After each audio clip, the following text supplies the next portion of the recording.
We'll start with the first question. What experiences have helped you prepare for the level of professionalism and leadership required of school board members? Well, I've been an environmental manager at TWA, at American Airlines. I was the only environmental person at the maintenance base and for the subsidiary of American Airlines.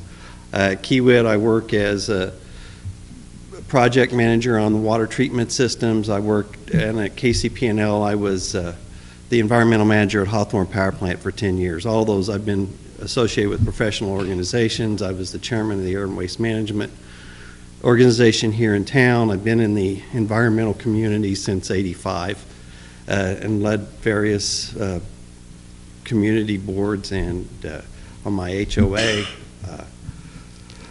I'm also the leader of the University of Missouri-Rolla alumni group here in town, or in Kansas City area. I sponsor the freshman send-off every summer. We hold that over at Burns and Mac for all the incoming freshmen to Rolla. So I have a lot of experience like that. Okay. What do you consider major challenges and priorities for the district, and how will you address? We have explosive growth going on here in Lee Summit. We got a 4-year reprieve that I don't think the previous school boards took a chance to get ahead of the growth that was coming. You know, we only have land for one elementary school, one middle school. We have no land in the southwest corner of the city where the growth is.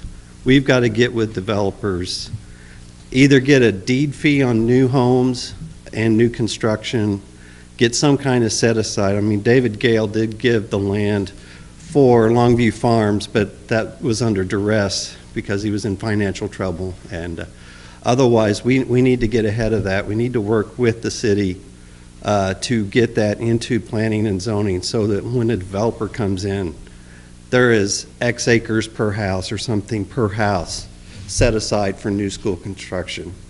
You've got 5 subdivisions out in the southwest part of town advertising elementary schools, middle school, and high school that's packed to the max. There's no room for new students out there. Yet they're using that as a draw for for people purchasing homes. What do you believe should be a primary focus of the school board, and why?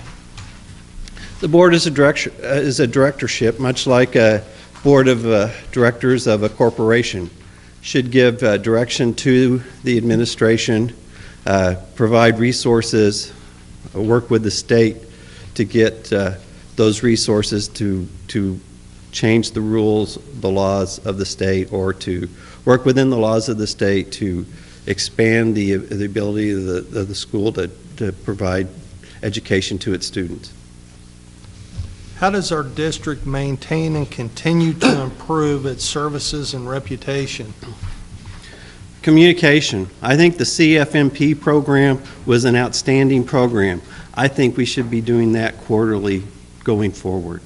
You know, we went 9 years without redistricting, and in a school district the size that we have, that is so rare. I can't believe it even happened. We should have been redistricting several years ago. I said I ran the last 2 times, and I've said that both times. But some kind of outside of just the monthly board meeting for the school, we should have more meetings with the parents. The board of school board members should be PTAs, all sorts of things throughout the city. And then we need to go to Jeff City, because that's a lot of where some of our problems come from. Our delegation from Lee Summit in the past has been very charter friendly, and I'm very against the charters. I want to make sure that we cut that off. Okay. The R7 district bylaws clearly define the relationship between the school board and the R7 staff. Please describe how you envision your working relationship with staff. I think, you know, everything should be as public as possible. It shouldn't be behind the scenes. So we should have a very public interaction with staff, not one-on-one.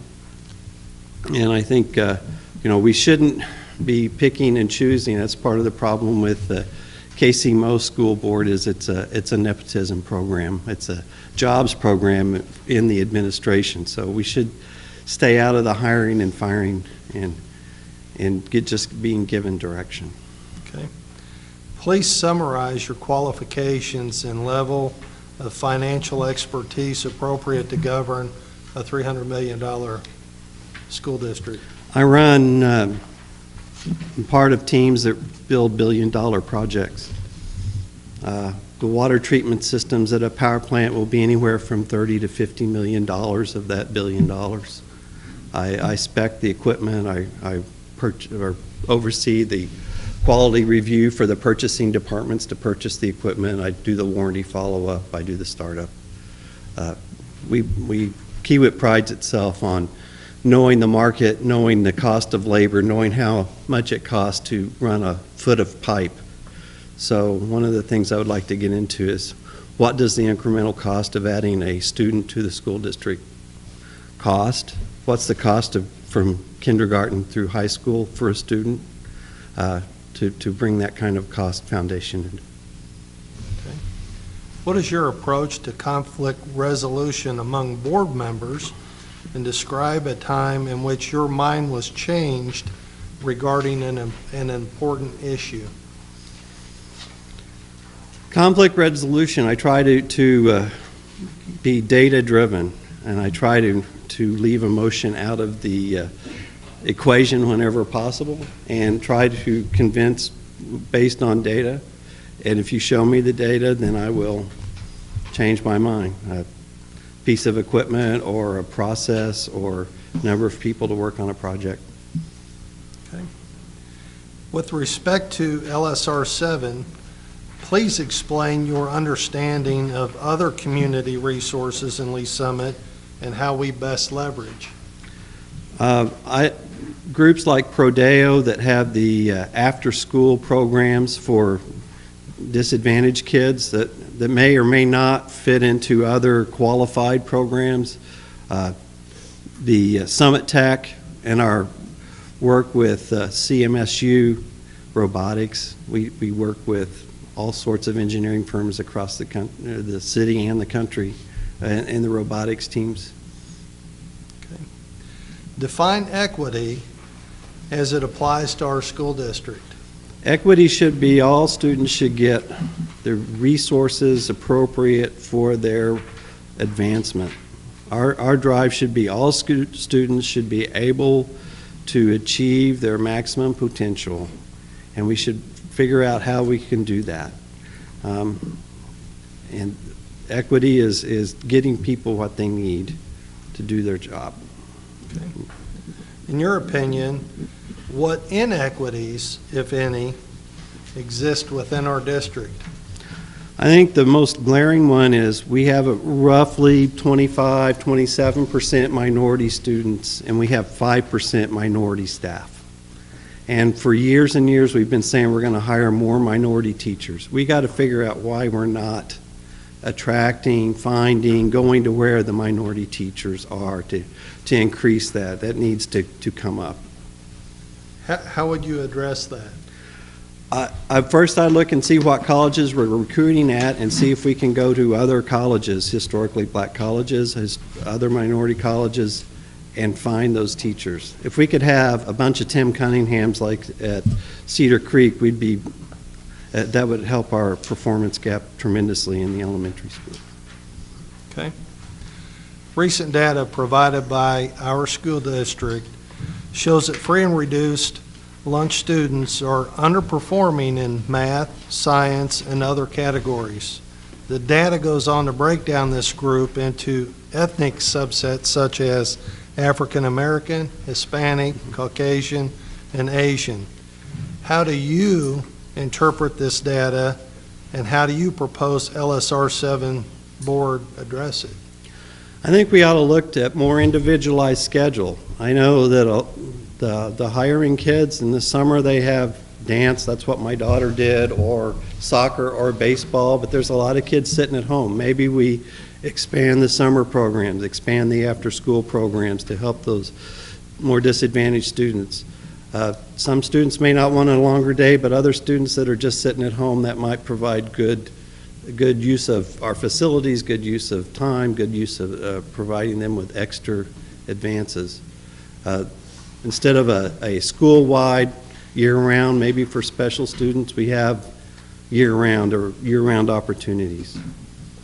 Okay. Last question. What is your long-term vision for the district? I'd like to see it grow. I lived in Olathe from '84 to '99. When I got there, it was Lee Summit, or not Lee Summit, Olathe North and Olathe South. That was the football game in the city to go see. Then Garmin exploded. I think what we have here is the $1.9 billion project at the Bannister Complex for Cerner. Lee Summit is the Missouri side district that those people with kids are going to come to. I mean, if they may go to Leawood, they may go to Blue Valley, but if they want to stay in Missouri, this is where they're going to come, and we got to prepare for that. Okay. Mike, you did great. You got through that in less than half the time we allotted. So, anything you want to tell us? Well, I think the development and the growth of the district and the performance gap are the two challenges we're going to have.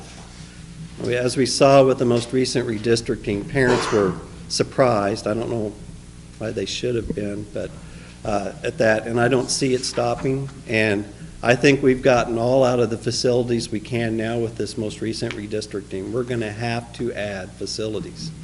That's going to take money, and that's going to take sales.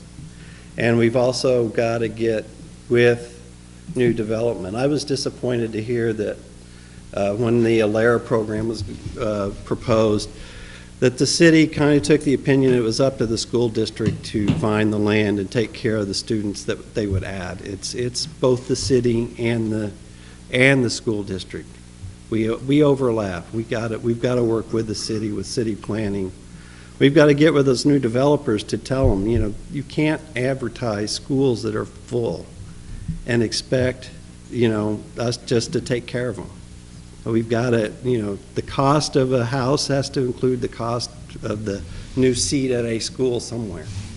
And we've got to get that both into the people buying the houses. I mean, we got to, coming from the industries I come from, people don't understand what it really takes to turn the lights on or flush the toilet. We need to get our citizens to understand what it takes to put a kid in a seat. And, over both the special ed and the whole cost of handling anybody who will come to the district. And we can't pick and choose our students. We've got to take everybody that comes.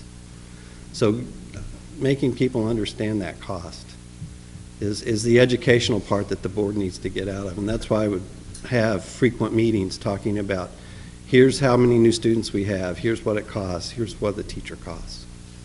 We also have a trouble not only attracting minority students, but teachers in general.